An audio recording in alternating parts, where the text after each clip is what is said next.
Avui anem a estudiar què és el guionet o també conegut com el guió curt. El guió és un signe que uneix dues paraules diferents que formen una unitat de significat o de pronunciació, és a dir, una única paraula. El guionet s'empra en diferents casos, però avui anem a aprendre com l'utilitzem per a separar els nombres, és a dir, els números en castellà. Per això és molt important tenir en compte la paraula clau, duc. La paraula duc fa referència a la desena, unitat i centena. És a dir, que entre la desena i la unitat sempre hem d'escriure un guió i entre la unitat i la centena també. Els nombres que porten guionet entre la desena i la unitat podrien ser el nombre 45 i el nombre 76.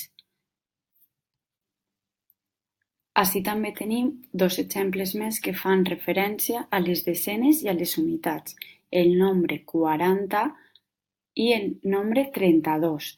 En el 50, 60, 70, 80 també passaria el mateix, no porta guionet. Un cas especial podríem considerar els nombres que van des del 21 fins al 29, que porten guionet, com veieu a la pantalla.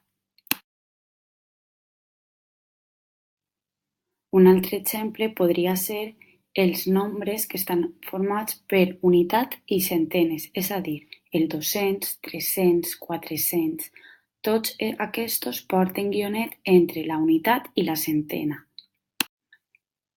Per finalitzar, podem veure dos nombres formats per guionets entre la unitat i la centena i la desena i la unitat. 456 porta guionet entre la unitat i la centena i entre la desena i la unitat. L'altre exemple és el 733, porta guionet entre la unitat i la centena i la desena i la unitat. És molt fàcil, únicament hi ha que recordar la paraula clau, duc. Ara sols queda practicar i recordeu que podeu veure aquest vídeo tantes vegades com vulgueu. Created using Powtoon.